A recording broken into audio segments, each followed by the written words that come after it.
함께 말씀을 나누지요. 오늘 말씀의 제목은 아브라함도 처음엔 그저 그랬어요. 그러니까 우리가 아브라함을 바라볼 때 너무 높은 대상으로만 바라보는데 우리가 아브라함을 따라가는 믿음을 가질 때 너무 겁먹을 필요는 없다. 모두가 다 똑같은 사람으로 똑같은 출발점에서 시작을 했다라고 하는 거지요. 여러분, 아브라함 하면 느낌이 어때요? 아브라함을 한마디로 평가하기는 참으로 어렵지만 아브라함이 어떤 사람인가를 알고 싶을 때 성경에서 말하고 있는 아브라함의 별명들을 쭉 모아보면 아브라함이 이랬구나 하는 걸 알 수 있는데요. 자, 우선 말이죠. 아브라함의 별명 가운데 로마서 4장에 보면 아브라함은 모든 믿는 자의 조상이다. 그래서 아브라함은 믿음의 조상이라고 우리가 알고 있죠. 하나님께서 아브라함을 불러서 거룩한 계약 성약을 체결하십니다.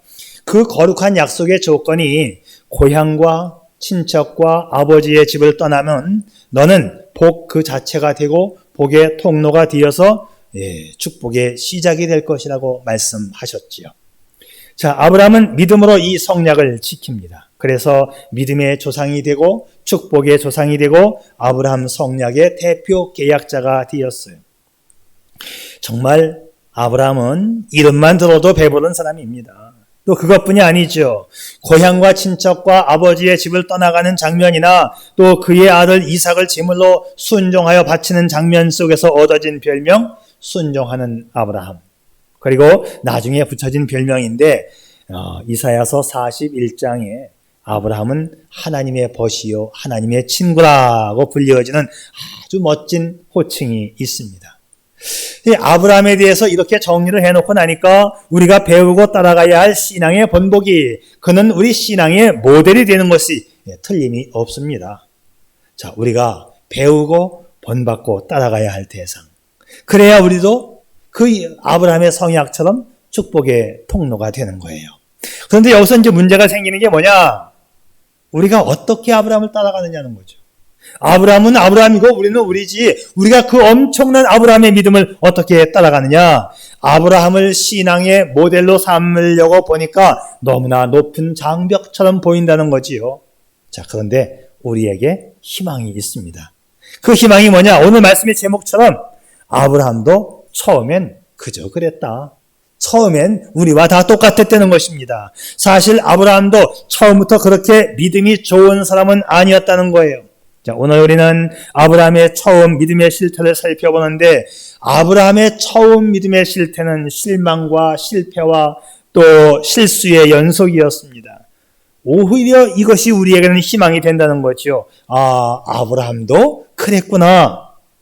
자, 첫 번째 하나님의 명령이 뭐죠? 고향과 친척과 아버지의 집을 떠나가라. 그런데 친척과 아버지의 집을 떠나가지 못한 아브라함입니다. 자, 말씀 보지요. 여호와께서 아브라함에게 이르시되 너는 너의 고향과 친척과 아버지의 집을 떠나 내가 네게 보여줄 땅으로 가라. 지난주에도 말씀드렸지만 이 말씀은, 이 명령은 쉽지 않은 명령입니다. 하나님께서 이렇게 하시는 의도는 세상과의 완전한 분리이지요. 자, 하나님의 백성은 세상 죄악 가운데 함께 살아갈 수가 없다. 그래서 불러내는 거예요. 왜? 그 아브라함이 살던 이 갈대아 우르 지역이 우상 지역이었기 때문에. 또 아브라함이 그 지역을 떠나가기 힘들었던 것은 그곳은 잘 사는 지역이었어요. 일찍이 메소포타미아 문명이 발전된 기원전 2000년부터 무역과 상업이 성행했습니다. 당시 기록에 의하면 인구가 30만에 육박할 만큼 얼마나 번창한 도시인지 몰라요. 그런데 외형적으로 잘 살면 뭐해요? 그 지역은 우상의 소굴인데, 특별히 마루둑이라고 하는 창조의 신과 나네아라고 하는 달신을 숭배하기로 유명한 지역이었어요. 여기서 우리가 느낄 수 있는 것은 뭐냐면 외형적으로, 물질적으로 잘 사는 게 우선적이 아니라 하나님과 관계가 우선적이기 때문에 잘 사는 지역에 있는, 특별히 부자로 잘 살고 있는 그 아브라함을 하나님은 그 지역에서 불러내셨다고 하는 사실입니다. 여러분, 가만히 역사를 더듬어 보면 과거부터 지금까지 우상을 섬기는 지역이 잘된 지역이 없어요. 메소포타미아 문명 지역이 지금은 그 이라크 지역에 폭삭 망했죠. 나일강의 문명, 이집트, 겐지스의 문명, 겐지스강의 문명, 인도 황하강의 문명, 중국 다 그냥 정말 그 고전을 면치 못하는 그런 어려운 관계에 있는 지역들입니다. 여러분 참 재미있는 사실이 있는데요. 이 갈대아 우르 땅을 떠나라고 했는데 이 우르라고 하는 말이 무슨 뜻이냐 하면 이 우르라는 뜻은 목마르다, 폐허가 되었다, 황폐하다 그런 뜻입니다. 이 갈대아 우르는 겉으로 볼 때는 무역과 상업이 발달한 도시로서 당대에 부유한 도시였지만 왠지 모르게 그 사람들은 갈증을 느끼는 목마른 도시에 살고 있었습니다. 여러분 외형적으로 물질적으로 잘 사는 게 그것이 문제가 아닙니다. 영이 메마르고 내면적으로 목말랐던 그 사람들. 그래 여호수아가 이스라엘 백성들을 향하여 신앙의 결단을 촉구하면서 그렇게 말합니다. 아브라함의 아버지 데라가 강 저편에 거하여 다른 신들을 섬겼으나 강 저쪽과 애굽에서 섬기던 신들을 치워버리고 여호와만 섬겨라. 갈대아 우르는 우상을 숭배하던 도시였기 때문에 갈증을 느끼는 것입니다. 여러분 인생의 진정한 행복을 모르고 그렇게 겉만 화려하면 잘 사는 것처럼 보여지지만 실제로 뭔가 채워지지 않기 때문에 하나님이 없는 사람들은 갈증과 허기를 느끼며 살아가고 있는 거예요. 그러니까 갈증과 허기가 있으니까 더욱더 채우려고 세상으로 나아갑니다. 어떤 수단과 방법을 가리지 않고라도 정권을 찬탈하려고 하고 돈을 벌려고 하지요. 그 정권과 그 돈이 그 사람의 갈증과 허기를 채워주지 못하는 것입니다. 그래서 하나님의 영원히 목마르지 않는 복을 받으려면 거기서 나와야 하는 것이지요. 세상 가운데 있으면서 죄악과 함께 살아가면서는 하나님의 복을 받을 수가 없는 것입니다. 여러분, 이 아브라함이 제대로 나왔는가? 아브라함이 제대로 그 약속을 지켰는가? 여러분, 나오기는 나왔는데요. 제대로 나오지는 못했습니다. 하나님의 약속에 실패한 아브라함입니다. 자, 우리가 여기서 알 것은 하나님의 말씀에 100% 순종이 아니면 그것은 순종이 아니라는 사실이에요. 아브라함의 첫 번째 실패는 고향과 친척과 아버지의 집을 떠나지 못했어요.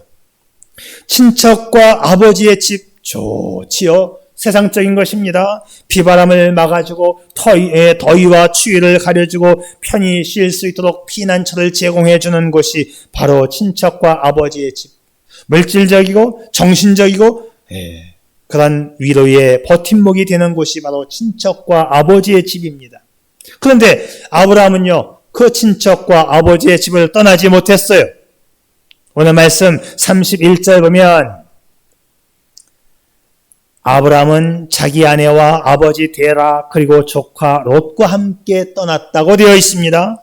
여기 필요 없는 사람은 아버지 그리고 조카입니다. 아브라함은 고향을 떠나가는 것 같았지만 친척과 아버지를 떠나지 못했어요. 자, 우리에게 이 사랑하는 가족은 하나님이 주신 귀한 선물입니다. 소중합니다. 그런데 우리가 흔히 저지르는 실수가 뭐냐 하면 이 귀한 선물, 이 가족들을 하나님 바라보기보다 더 의지하고 살아간다면 그 선물 자체에 집중한다면 오히려 가족이, 자식이 우상이 될 수가 있어요. 하나님을 섬기는 데 방해가 됩니다. 그래서 우리 하나님께서는 아브라함을 그 땅에서 불러내시면서 친척을 떠나고 아버지를 떠나야 한다고 말씀하셨지요. 우리 예수님도 이와 비슷한 말씀하셨는데요. 주님이 하신 말씀. 무릇 내게 오는 자가 자기 부모와 처자와 형제와 자매와 및 자기 목숨까지 미워하지 아니하면 능히 나의 제자가 되지 못하고 그랬죠. 가족이 중요한 건 사실이에요. 그러나 가족도 하나님 이상 능가할 수 없다는 거지요. 금술이 너무 좋던 젊은 부부가 있었는데 갑작스럽게 남편이 세상을 떠났습니다. 그 아내는 슬픔을 이기지 못해서 한동안 매우 힘들어했어요. 그런데 이제 시간이 조금 지나자 다행스럽게 사별의 아픔을 극복합니다. 그 자매는 남편이 자신의 삶에서 하나님보다 더 높은 자리에 앉아 있었음을, 마치 남편이 우상이었음을 뒤늦게 깨달았던 것이지요. 여러분, 이 세상 그 어느 것보다도 하나님을 대체할 사람은 없습니다. 아브라함의 첫 번째 실패는 친척과 가족을 떠나지 못했다는 거지요. 이게 아브라함의 모습이었습니다. 어쩌면 우리도 그런 것 같지 않습니까? 내게 가까이 있는 것, 내게 보이는 것에 내가 너무나 의지하고 살지는 않는지요. 가족과 친척을 떠나지 못한 아브라함. 두 번째로 아브라함은 고향을 떠나지를 못했어요. 하나님이 지시하시는 땅이 어디냐? 가나안 땅이에요. 그런데 아브라함의 일행은 하란으로 떠납니다. 왜 그랬을까요? 처음 출발지는 그들의 고향 갈대아 우르입니다. 갈대아 우르에서 정서쪽으로 한 1200km를 가게 되면 가나안 땅이 나와요. 그런데 갈대아 우르에서 약간 북쪽으로 이 유프라테스 강을 타고 강길 따라 위로 올라갑니다. 여러분 생각해 보세요. 강길 따라 올라가는 길은 험한 길이 아니지요. 이미 강이 있다는 것은 낮은 지역이고 농사가 가능하다는 지역이에요. 서쪽으로 산을 넘고 가야 하는데 강길 따라서 위에 쪽으로 올라가다가 하란에 가서 머뭅니다. 31절에 보게 되면 하란에서 그들이 거류했다라고 했는데 잠깐 머문 것이 아니고 거기에 세틀다운 했다, 정착했다는 거예요. 거기서 아예 둥지를 들고 살았다는 것이지요. 자, 떠나기는 했지만 가족과 함께 떠났고 가나안이 아닌 하란으로 떠났고 거기 정착하여 살려고 했습니다. 왜 그랬습니까? 하란도 잘 사는 같은 메소포타미아 문명권 안에 있는 지역입니다. 고생하기 싫은 거예요. 자, 이렇게 정리해 볼 수 있습니다. 아브라함은 떠났다. 그러나 온전히 떠나지 못했다. 아브라함은 하나님이 지시하는 땅으로 출발은 했다. 그러는데 중간에서 정착해버리고 말았다. 또 가만히 생각해보면 이게 우리의 모습인 것 같아요. 우리는 하나님을 믿기로 결정했다. 그러나 세상을 먼저 섬기고 시간이 날 때만 하나님을 섬긴다. 하나님을 믿는다는 흉내는 내고 있는데 세상과 하나님을 겸하여 섬기고 있는 우리의 모습은 아닌지요. 아브라함은 지연과 혈연을 극복하지를 못했습니다. 떠나라. 이 하나님의 요구는 완전한 분리, 완전한 단절, 완전한 버림. 온전히 세상을 버리고 하나님만을 바라보라는 말씀이었어요. 그런데 참 재미있는 것은 이 하란이라고 하는 이 말의 뜻이 낭비하는 곳, 열매가 없는 곳, 그냥 텅 빈 곳이다. 그런 뜻입니다. 아브라함의 생각에는 이 하란까지는 그래도 떠나서 살만하다. 왜? 강가니까. 그래도 잘 사니까. 그래 성경에 보게 되면 하란에 머물러서 많은 재산을 모았다고 되어 있어요. 그리고 모은 재산을 가지고 다시 또 출발했다고 되어 있는데 아브라함 생각에는 부자가 된 걸로 재산을 모은 것으로 생각하지만 하나님의 입장에서 볼 때는 그 재산은 재산이 아니었어요. 앞으로 남고 뒤로 엄청 미친 것이지요. 왜? 하란의 의미는 낭비하는 곳, 열매가 없는 곳입니다. 그래 하란이라고 하는 이 땅은요, 그의 발걸음을 묶어놓은 땅이고 시간을 낭비한 땅입니다. 신앙의 전전을 정지시키고 약속의 축복을 지연시킨 땅이 하란이에요. 그 귀한 세월 보내고 이제 옵니다. 날이 오치는 눈물로 주여 옵니다. 나 이제 왔으니 내 집을 찾아 주여 나를 받으사 맞아 주소서. 하란에서 그 귀한 시간을 다 보내고 뒤늦게 약속을 따라 또 가나안 땅으로 가고 있는 아브라함을 생각해 보세요. 우리가 세상이 좋아서 하나님과 세상을 겸하여 섬긴다면 사실상 그 세상에서 얻은 것은 그 기간만큼 지체하며 낭비한 시간이 되는 것이지요. 혹 우리의 믿음 생활에도 이 하란이라고 하는 이 땅이 존재하고 있는 거 아닐까요? 사도행전에 보면 아브라함이 갈대아 사람의 땅을 떠나 하란에 거주하다가 그의 아버지가 죽음에 하나님이 그를 거기서 너희 지금 사는 이 땅으로 옮기셨느니라. 자, 아브라함은요, 아버지가 죽은 후에야, 가족을 버린 후에 비로소 하나님이 지시하신 땅으로 가게 됩니다. 결국 아브라함의 아버지 데라는 아브라함에게 있어서는 길을 막는 장애물이 되었다는 거예요. 여러분, 이 아버지를 누가 제거하셨다고 생각합니까? 하나님이 제거하신 거예요. 아버지를 버리고 떠나라고 했는데 아버지를 모시고 아버지와 함께 왔고 하란에 와서 아버지는 이제 세상을 떠나고 비로소 그때 하란을 출발하게 됩니다. 사랑하는 성도 여러분, 주님의 말씀에 온전히 순종하지 못하고 보내버리는 이 열매 없는 세월, 하란 땅에서의 이 세월이 없기를 바랍니다. 네, 우리가 우리의 방식으로 살아가는 것은 하란의 삶이고요, 허송세월의 삶이에요. 조금 얻은 것 같지만 사실상은 더 많이 잃어버린 세월입니다. 왜 하나님께서 이렇게 떠나라고 했지요? 완전히 떠나가야 하나님과 관계를 맺을 수 있기 때문입니다. 세상과 완전히 결별해야 하나님과 관계를 맺을 수 있기 때문. 요즘 사람들이 많이 쓰는 단어 가운데 패러다임의 전환이라는 말을 써요. 패러다임 shift change. 패러다임의 전환.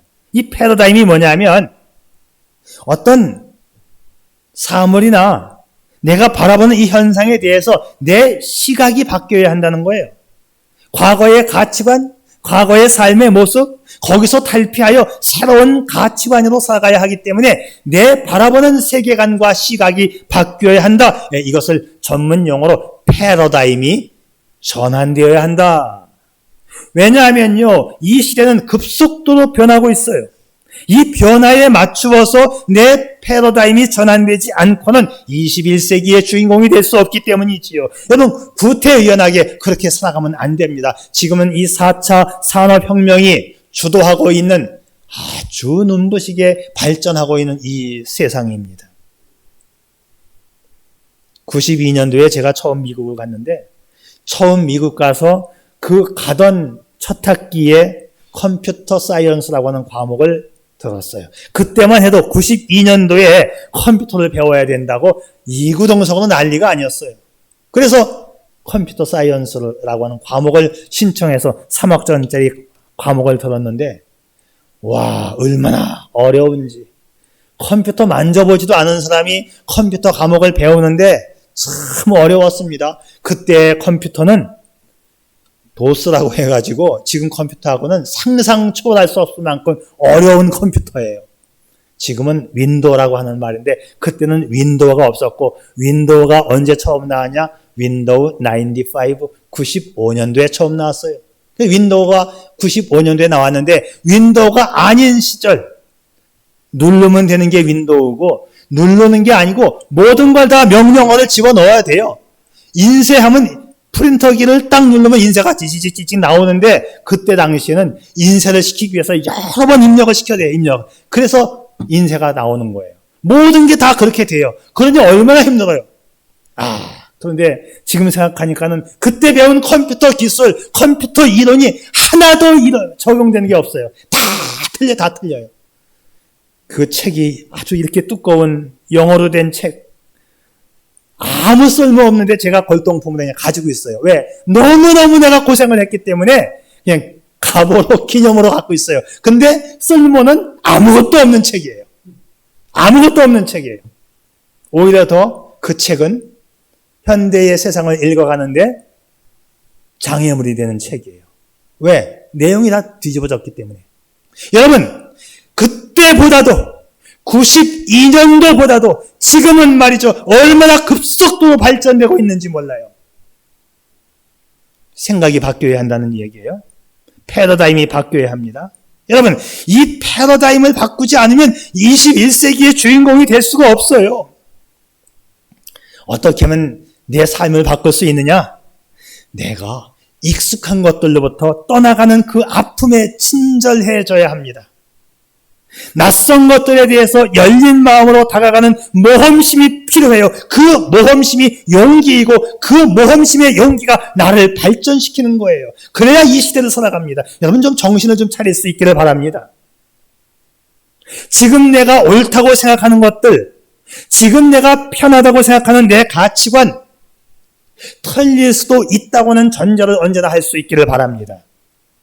그래야 새로운 것을 받아들이게 되지요. 저도 꼰대 소리 안 들으려고 사실은 엄청 노력합니다. 왜? 패러다임이 안 바뀌면 그래서 꼰대가 되는 거거든요. 믿음 생활도 마찬가지입니다. 믿음 생활은 계속적으로 새로워지는 거예요. 믿음 생활은 계속적으로 거듭나는 것입니다. 믿음 생활은 계속적으로 성화의 삶을 살아가는 거예요. 자, 지금 하나님의 의도가 뭐냐? 아브라함, 네가 과거와 단절하지 않으면 너는 나와 관계를 맺을 수가 없다. 이미 아브라함 때부터 하나님은 이 약속을 하고 있는 거예요.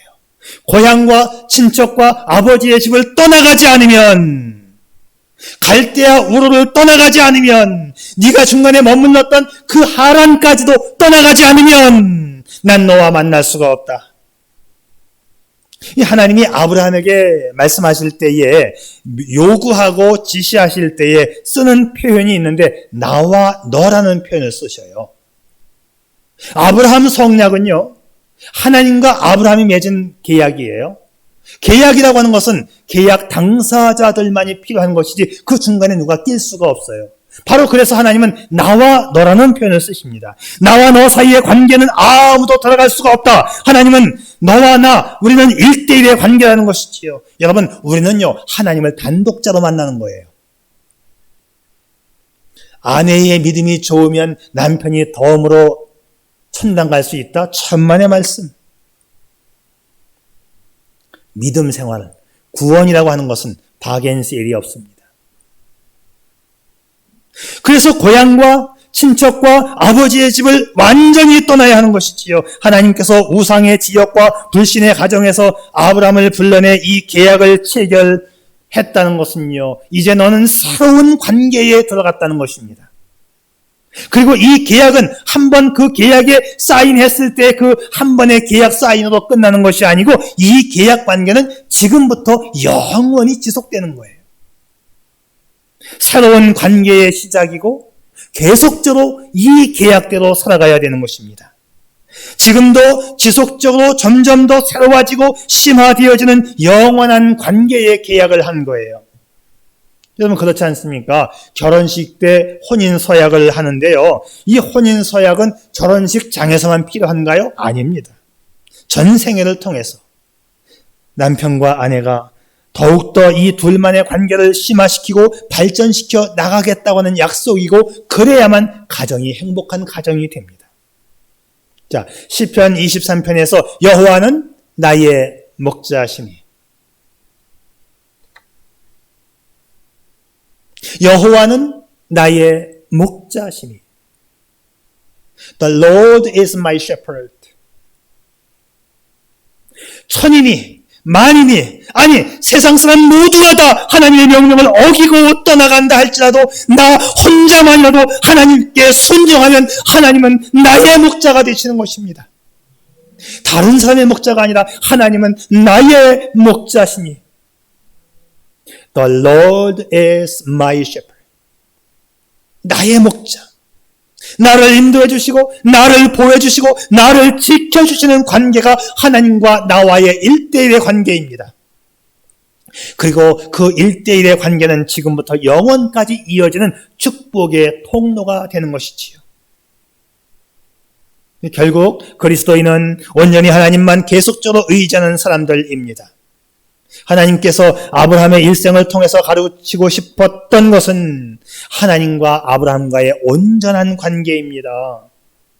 그래서 처음부터 아브라함은 하나님의 마음을 읽고 그 약속을 준행하며 떠나갔어야 했는데 하나님의 마음을 읽어내지를 못했어요. 오늘도 우리가 온전히 하나님의 마음을 읽지 못하면 바로 이와 같이 하란이라고 하는 곳에 머무를 수가 있습니다. 어떤 사람이 하나님의 마음을 알려면 두 가지 역할을 해보면 좀 알 수 있을까 그랬어요. 부모가 되어보면 알 수 있다. 여러분, 부모의 마음으로 부모가 자식을 사랑하는 그 마음으로 하나님의 마음을 좀 더듬어 볼 수 있기를 바랍니다. 또는 선생이 되어보면 알 수 있다고 했어요. 이 자식이나 제자는 마음대로 안 된다는 거지요. 바로 하나님의 마음이 그래요. 이렇게 하면 되겠는데, 예수 복습 철저히 하면 공부가 잘 될 터인데, 아버지의 마음을, 어머니의 마음을, 선생님의 마음을 모르고 있는 자식과 제자들, 지금 하나님이 그 사실을 보면서 안타까워하고 있습니다. 그러면서 하나님은 기다리는 거죠. 하란 땅에서 떠날 때를 하나님은 기다리십니다. 하란에 정착했을 때에 하나님은 아버지가 세상을 떠날 때까지 기다려 주십니다.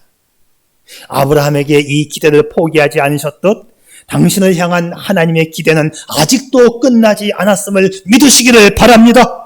그리고 지금 이 순간도 하나님 안으로 온전히 들어와 주기를, 축복의 안으로 들어오기를 주님의 이름으로 축복합니다.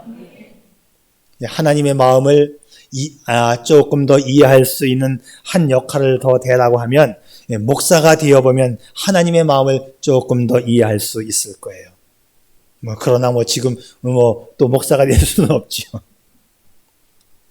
자, 제가 왜 이런 말씀 드리냐 하면, 제가 그렇게 말씀을 증거하고 그렇게 많은 설교를 던져도 하나님의 기대대로 살기를 원하는 이 간절한 열망과 메시지를 가지고 말씀을 선포하지만, 그 수많은 말씀을 들었음에도 불구하고 변화되지 않는 성도들을 보면서 내가 언제까지 설교를 해야 되는가?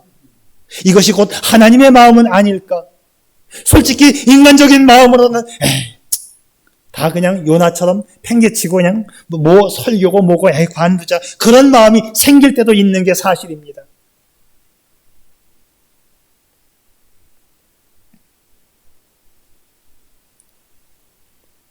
그런데 하나님은 참고 기다리십니다.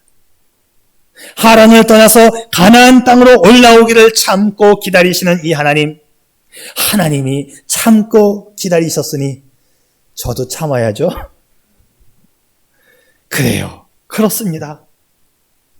오늘도 우리를 기다리시는 이 하나님의 마음을 이해할 수 있기를 축복합니다. 아브라함의 인생이 변한 것은 사실이에요. 갈대아 우르 땅을 떠난 것도 사실입니다. 그의 생각이 가나안 땅을 바라보고 있는 것도 사실입니다. 우리도 마찬가지죠. 하나님 없이 살던 내가 하나님을 바라보고 있는 것도 사실입니다. 주님을 향해서 가고 싶은 마음이 있는 것도 사실이지요. 안 변한 게 아니에요. 우리도 변했습니다. 내 가치관, 내 세계관, 내 인생의 목표가 변했지요.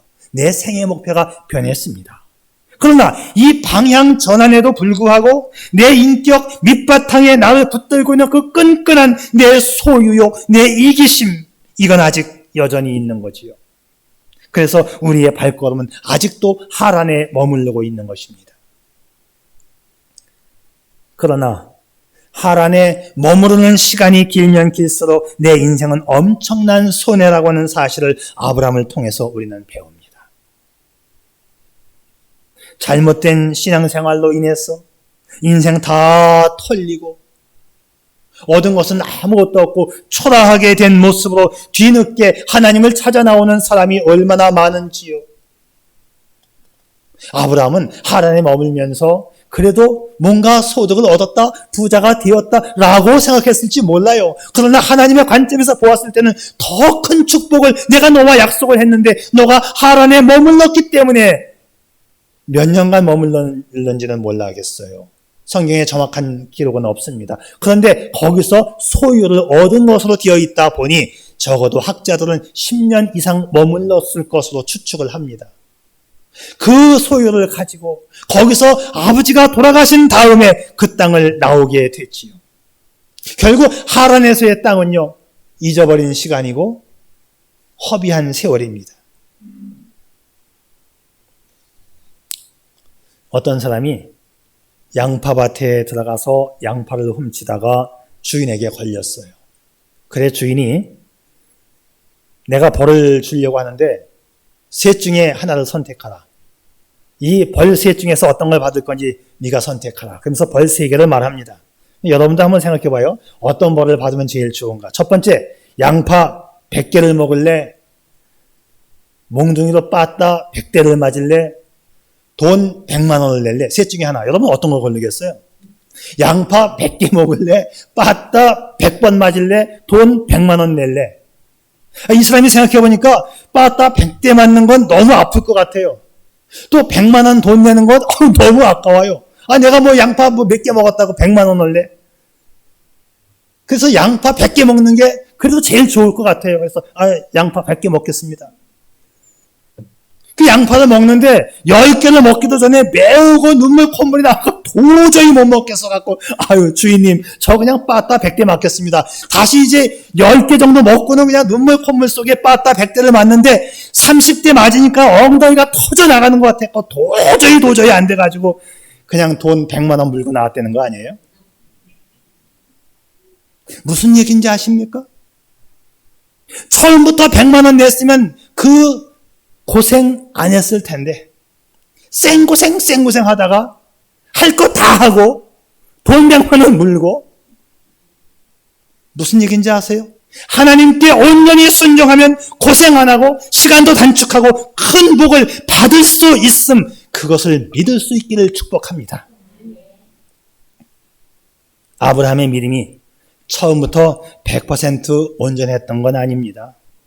아브라함의 신앙도 갈등이 있었고 방황도 있었고 고민도 있었고 실패한 장소 하란도 있었습니다.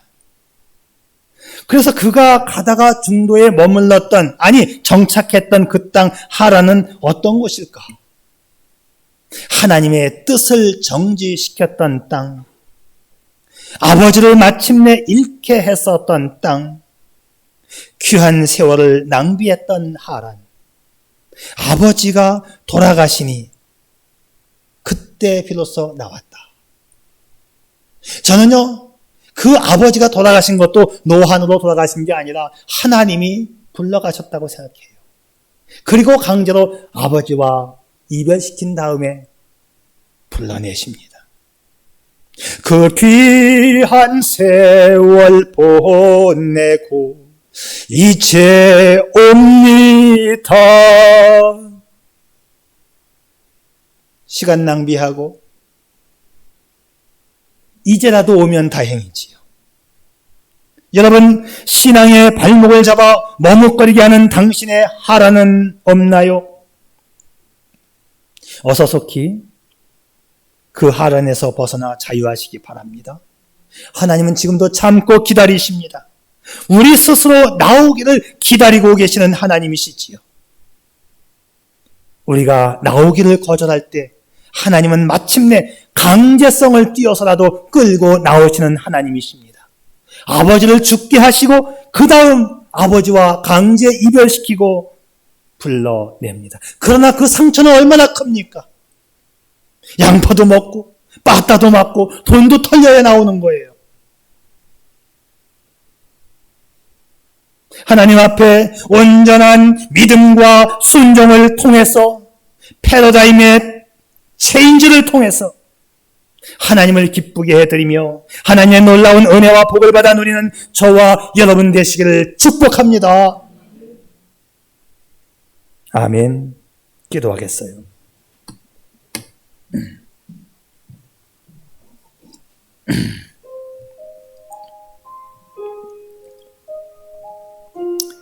누구나 아프고 실패된 과거가 있습니다.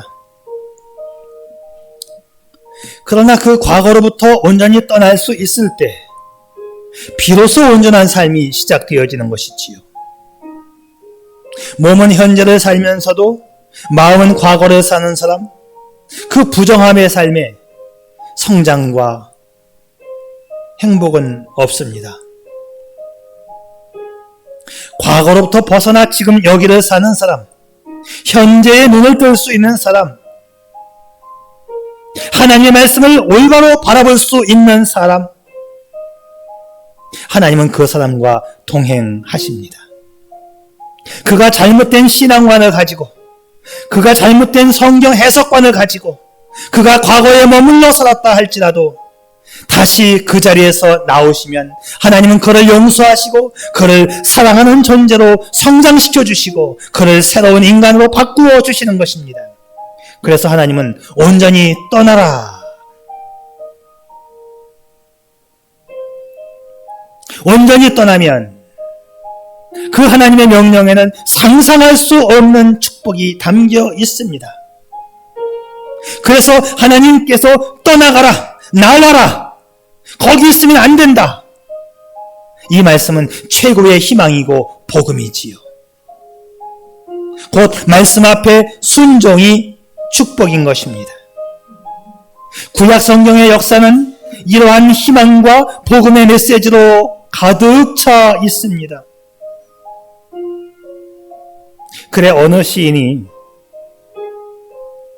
가야 할 때가 어느 때인가 분명히 알고 떠나가는 그 사람의 뒷모습은 얼마나 아름다운가, 이렇게 고백했어요.